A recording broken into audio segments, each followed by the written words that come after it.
Hello, my name's Andrew, and these are the 50 best barefoot shoes, boots, and sandals for hiking, running, cross-training, casual, and everything in between. Back in 2017, I bought a pair of Vibram 5 Fingers, and they were so lightweight and durable that I literally thought I might never buy another barefoot shoe. But over the years, I realized there were a lot of other zero-drop brands that were even better for certain conditions. So I set out on this mission to find the best barefoot shoes in the world. But because there are like way more than 50, I've divided this video into sections and added timestamps, full reviews, and purchase links below. Plus, you can always use the shoe finder tool at my website barefootwear.org to filter hundreds of brands and products by width, thickness, climate, and a whole bunch of other metrics that make it easy to narrow down your search. Finally, some of these shoes I bought, and some of them I asked brands to send free of charge for testing, but I have so many now that it literally makes no difference to me other than just having new styles to share with you guys. That said, let's talk barefoot shoes. Contrary to what you might think, there are actually a lot of good-looking barefoot casual shoes. And honestly, unless I'm using something with separate toes, most people don't even notice that I'm wearing barefoot shoes. Case in point, with a score of 90%, the Splay Freestyle has a wide toe box, tough canvas upper, medium 6.5mm zero-drop sole with great flexibility and semi-aggressive tread for roads and gravel, which makes it a solid option for beginners, or anyone who wants a little more protection for casual and walking, or even some light skateboarding. Although the cotton canvas is less breathable for hot days, and the denser sole might feel like overkill for more experienced barefooters. At 94%, the Vivo Barefoot Senses has a wide toe box, soft leather upper, ultra thin 3mm zero drop sole with superb flexibility and minimal tread for roads and light trails. Plus, having some of the best ground feel of any shoe I've tried, it's ideal for urban casual and walking long miles or working a standing job in both hot and cool weather. Although the thin tread will wear faster on rougher surfaces like gravel, and they do have less room vertically. At 94%, the Vivo Barefoot Ababa has a wide toe box, medium soft leather upper, thin 4mm zero drop sole with excellent flexibility and minimal tread for roads and light trails. So with the stretchy collar, it's a super versatile option for both indoor use as a slipper and outdoor use for urban casual, although the looser fit makes it less practical for longer walks, and the flat stitch upper might be too snug for high arches. At 96%, the Mookie Shoes Jasper has an extra wide toe box, roomy cotton upper, ultra thin 3.5mm zero drop sole with superb flexibility and a minimal tread for roads. So unlike Vivo Barefoot, Mookie Shoes has a ton of room for high volume feet, but with some amazing ground feel for urban casual, although the cotton can get a little damp in hot weather, and the thin sole will wear faster on rough terrain.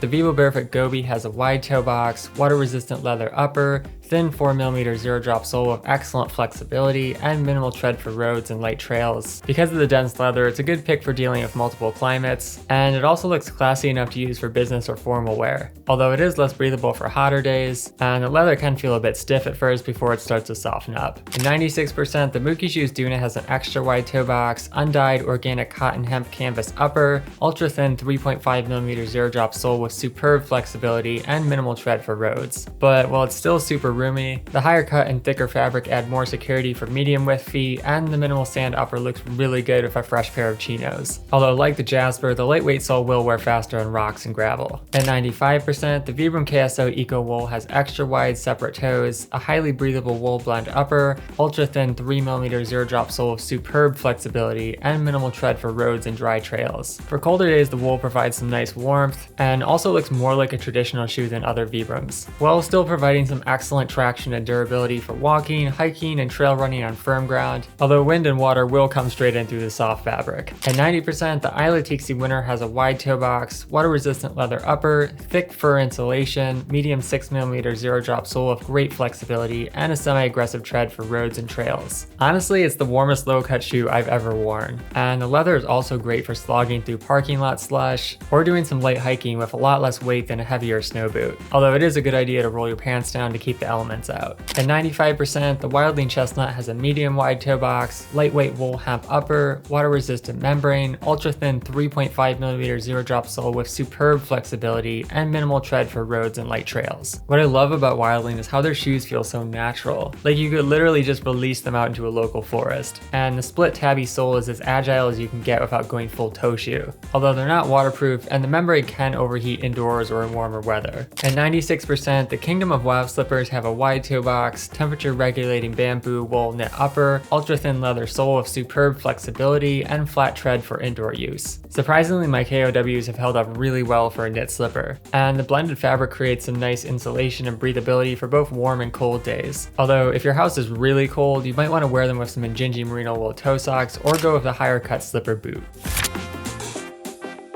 Although it might seem like barefoot shoes are too minimal for training, the thin sole actually helps condition your body to cushion itself and provides a much more stable base, which is why I've been running and even lifting in them for 7 years with 0 injuries. At 76%, the Groundy's Active has a medium toe box, vegan upper, medium 5.5mm zero drop sole with excellent flexibility, and minimal sole for roads and gravel. Generally, Groundy's have a sleek modern design, but at a reasonable price, and the denser tread has some extra versatility for rougher terrain, while the tightly woven fabric helps keep out a bit of rain, although it is somewhat less breathable in hot weather, and the sole is probably a little bit thicker than necessary if you're just going to be on roads. At 84%, the Zero Zelen has a wide toe box, breathable vegan mesh upper, medium thin 5mm zero drop sole with excellent flexibility, and a semi-aggressive tread for roads and trails. When it comes to value, it's pretty hard to beat the Zelen because it's got some solid support for cross training, snappy performance for road running, and extra traction for trails, all at barely over 200 grams with a 5,000-mile warranty.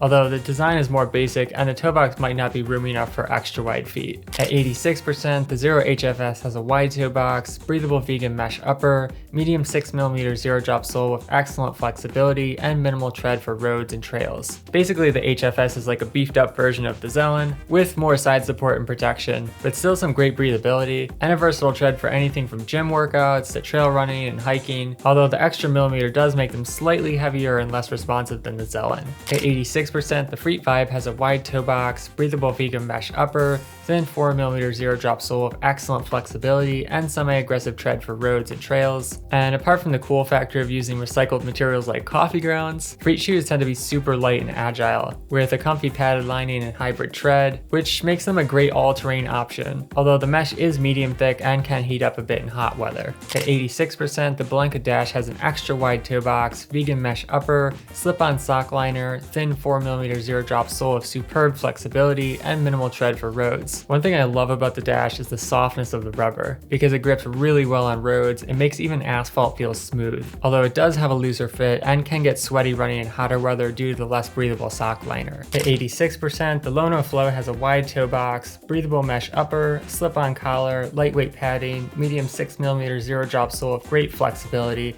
and minimal tread for roads and light trails. Other than being one of the most affordable barefoot shoes, the Flow is also biodegradable with a stretchy sock liner for casual use, but also some nice side support for cross training and grip pads for road running. Although the nibs can be slippery on wet surfaces, and the sole may feel like overkill for veteran barefooters. At 84 to 94%, the Vivo Barefoot Primus has a wide toe box, mesh or knit upper, thin 4mm zero drop sole with excellent flexibility, and minimal tread for roads and light gravel. FYI, it comes in 3 styles: the Primus Light for serious cross training, the Primus Light Knit for a mix of cross training and casual, and the Primus Asana for casual and lightweight activities like yoga, but all 3 provide some amazing ground feel and durability, although for a more premium price. While people oftentimes think of boots for hiking, I honestly spend most of my time on trails in lower cut barefoot shoes because they've got plenty of protection but a lot more agility for trail running. At 79%, the Zero Prio has a wide toe box, vegan mesh upper, medium 5.5mm zero drop sole with great flexibility, and a semi-aggressive tread for roads and trails. Like a lot of Zero shoes, the Prio is budget friendly and super versatile for all-terrain use, but it's also slightly better on wet trails than the Zelen or HFS, and has a tougher upper overall to resist scrapes and tears, although the toe box does get somewhat pointy towards the tip. At 83%, the Vibram V neoprene has extra wide separate toes, a neoprene upper, thin 4mm zero drop sole with superb flexibility, and minimal tread for roads, trails, and water. Basically, it's like a wetsuit for your feet, and provides some great insulation slogging through mud, hiking on cooler days, or even swimming, although the flat tread isn't grippy enough for trail running on steep, slippery hills. At 86%, the Vivo Barefoot Primus Trail FG has a wide toe box, breathable mesh or stretchy knit upper, upper, medium 5.5mm zero drop sole with great flexibility and firm ground tread for trails. While the original mesh is perfect for hotter hikes and trail runs, the knit version is a bit wider and more comfortable with some added protection for colder days. But overall, the FG sole is super versatile for all-terrain use, although it's not as aggressive for wet, slippery hills. At 86%, the Vivo Barefoot Magnum Light water-resistant soft ground has a wide toe box, water-resistant beacon upper, medium 7.5mm zero drop sole with excellent flexibility, and aggressive tread for soft ground trails. Unlike the FG, the SG is extremely grippy on steep, muddy hills. And although the lugs are thick, the sole itself is only 3mm. So the Magnum Light is actually fantastic for trail running. Although the thin upper will soak through if it stays wet too long, and the tread can get clogged up going through thick mud. At 88%, the Softstar Primal Run-A-Mok has an extra wide toe box, water-resistant leather upper with customizable colors, zero drop sole, and 2mm, 5mm, or 6mm Vibram Mega Grip tread for roads or trails. And if you don't know which one to go through, here's a simple breakdown. For roads, the 2mm sole is nice and snappy, while the 5mm sole is a great all-terrain option, and the Mega Grip sole is amazing for muddy trails and hardcore hikes where you want lots of protection without sacrificing flexibility. Although in general, the Primal's leather upper is a little less breathable for hot days. At 93%, the Balenka Trailwalker has an extra wide toe box, water-resistant leather suede upper, thin 4mm zero drop sole with excellent flexibility, and minimal tread for light trails. Being more agile, the Trailwalker works well for casual hikes, as well as trail runs over moderate terrain where heavier shoes would be overkill, although the tread can get worn down more quickly on sharp rocks and gravel. At 96%, the Vibram V Alpha has extra wide separate toes, a lightweight wool blend upper, ultra thin 3.7mm zero drop sole with superb flexibility, and aggressive tread for roads and trails. What's incredible about the V Alpha is that it's feather light at 147 grams, but simultaneously the Vibram Mega Grip tread is just as durable and versatile as barefoot shoes at twice the weight, while the wool upper provides some amazing breathability for hotter hikes and trail runs, although it is more vulnerable to scrapes and tears. At 96%, the Vibram V-Trek has extra wide separate toes, a tougher wool blend upper, thin 4mm zero drop sole with superb flexibility, and hybrid tread for roads and trails. Being taller and thicker, the V-Trek can handle colder days a bit better than the V Alpha, and the upper offers more protection for rough terrain, while the flatter tread wears better on pavement and sharp rocks, although like any toe shoe, water will come in straight through the toes, which makes them less practical for cold and wet days. For casual barefoot boots, you can oftentimes get away with only 4 to 5mm between your feet and the ground, which literally blows my mind after spending so many years wearing thick-soled boots that felt like clomping around in a couple blocks of wood. At 81%, the Magical Chelsea boot has a wide toe box, leather upper, side zip, warm wool insulation, thin 4mm zero drop sole with excellent flexibility, and semi-aggressive tread for roads and trails. And in terms of warmth to weight ratio, it's pretty hard to beat the Magical Chelsea. Plus the tread has some nice versatility for roads and trails, although the toe box does taper a bit in the front, and overall they're better for snow and dry conditions. At 83%, the Hinza Jaya has a wide toe box, vegan leather upper, lightweight insulation, thin 4mm zero drop sole with superb flexibility, and minimal tread for roads and light trails. Well, it looks like a combat boot. The Jaya is featherweight at only 216 grams and agile enough to run in, as well as being highly water resistant, although their volume is fairly low and they can soak through if they stay wet long enough. At 89%, the Balenka Winter boot has an extra wide toe box, water resistant leather upper,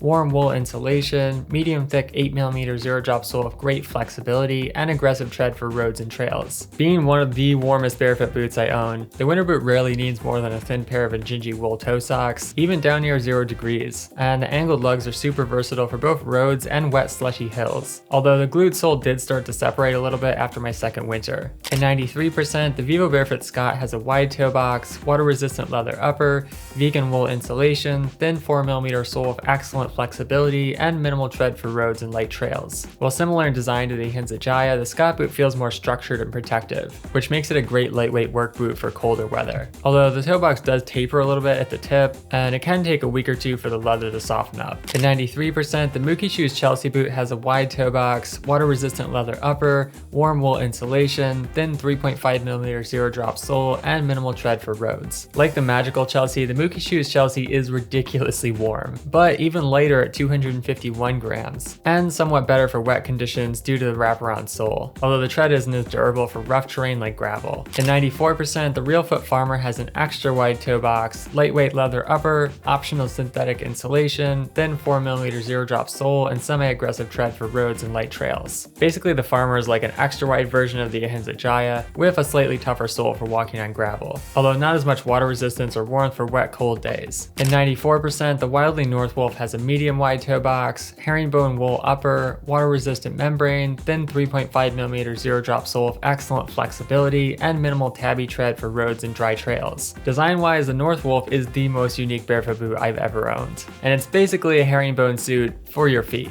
as well as being so freakishly light that I often forget I even have boots on. Although the toe box is a little snug and the membrane can overheat indoors. In 94 to 95%, the Vivo Barefoot Gobi boot has a wide toe box, water resistant leather upper, winterized version with faux wool insulation, thin 4mm zero drop sole with excellent flexibility, and minimal tread for road. Overall, it feels like the perfect combination of every barefoot casual boot I've ever tried, being borderline waterproof, solidly warm down below freezing, agile yet durable on light trails, and roomy enough for most foot shapes, although not quite extra wide.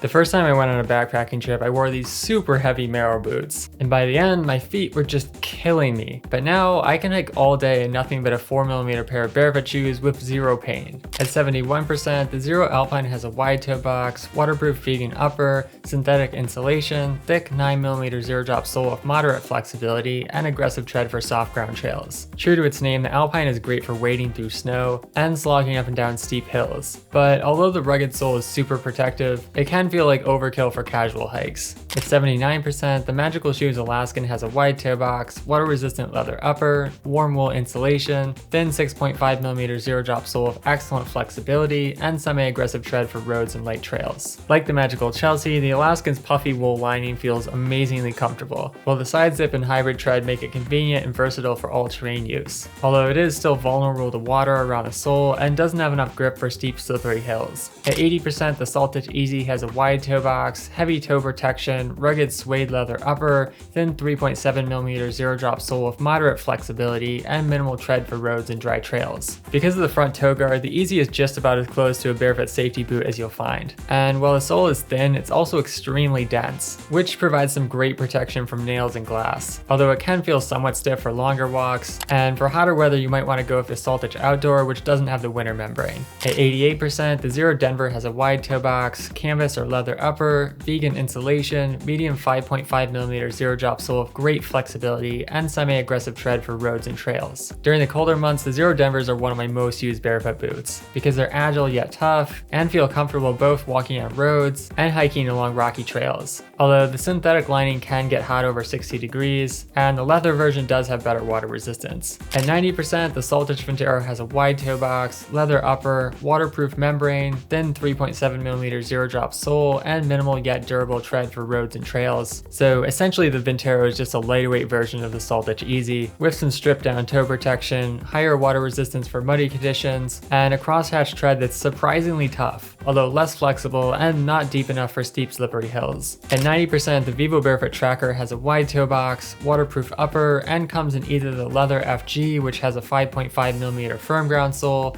or the vegan textile, which has a 7mm hybrid sole. Because of its padded collar, the Tracker feels very reminiscent of a traditional hiking boot, but the medium tread provides a much better balance of protection and ground feel to keep your feet from aching on longer treks. Although the waterproof upper can start to overheat above 70 degrees. At 93%, the Vivo Barefoot Tracker Winter SG has a wide toe box, waterproof leather upper, wool insulation, medium thick 7.5mm zero drop sole, and aggressive tread for soft ground trails. For snow, slush, and mud, the Tracker Winter is like owning a cold weather tank, but with some solid breathability and agility that you won't find in similar trekking boots. Although you do have to stack up some wool socks for super cold days, and the lower back can let in some snow over the top. At 95%, the Vivo Barefoot Tracker Decon has a wide toe box, suede leather upper, breathable wool blend collar, medium 7mm zero drop sole with excellent flexibility, and hybrid sole for roads and trails. Unlike the original Tracker FG, the Decon is made of a softer leather that's agile enough for faster hikes or even a bit of trail running. And the FG2 sole has some great versatility for both dry and wet terrain, although it can get worn down faster on roads. In 93 to 96%, the Vivo Barefoot Forest Escape has a wide toe box and water resistant leather upper, high cut tracker or wool blend magnet collar, beefy 9.5mm sole with great flexibility, and aggressive Michelin tread for hardcore trails. But in case you're wondering about the difference between the two, for hotter climates and faster hikes, the Magna Escape provides some nice breathability and agility, while the Tracker Escape is better for cooler weather and wet conditions. But although the tread is versatile for both sharp rocks and slippery mud, it is heavier and can feel like overkill for casual hiking. At 96%, the Softstar Switchback has a wide or extra wide toe box, soft leather or vegan upper, warm wool insulation, thick 9.5mm zero drop sole with great flexibility, and aggressive Vibram Mega Grip tread for roads and hardcore trails. And being almost 10mm, you'd expect the Switchback to feel cumbersome, but the lightweight leather and bendy Mega Grip rubber literally make it agile enough to use for trail running, while still offering some of the best durability and temperature regulation of any barefoot boot, although it does have less ground feel and lower water resistance.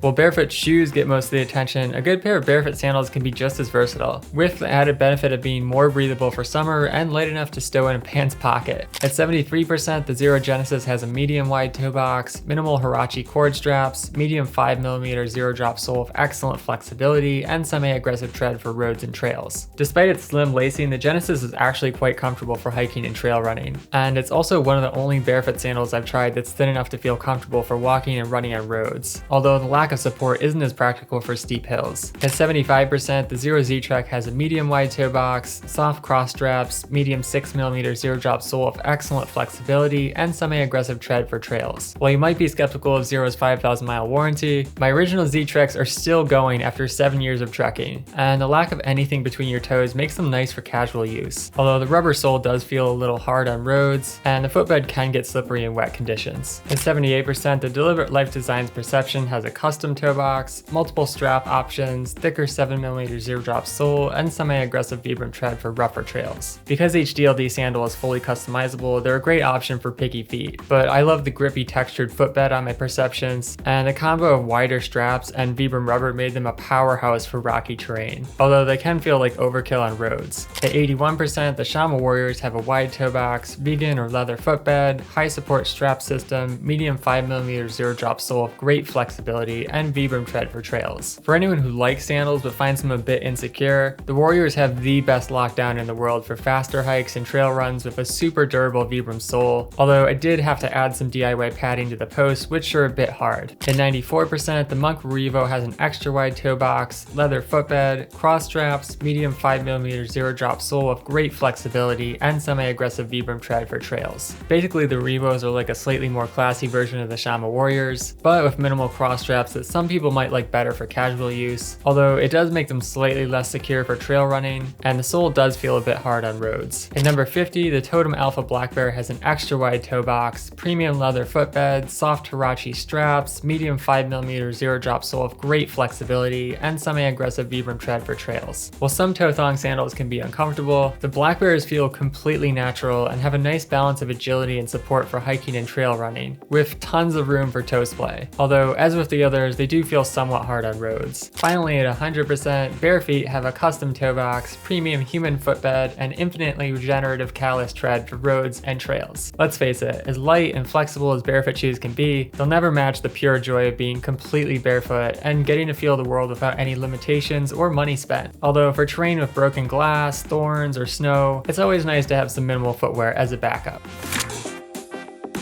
So those are the best 50 barefoot shoes I've tried, but honestly this video only scratches the surface, so maybe next time I'll have to go even bigger with a best 100 barefoot shoes video. That said, you can always browse and filter more styles at my website barefootwear.org, or watch my zero drop transition video to learn more about barefooting. Finally, if you have a question about choosing barefoot shoes, or you want to request a future video topic, let me know in the comments. Thanks for watching, catch you next time, peace!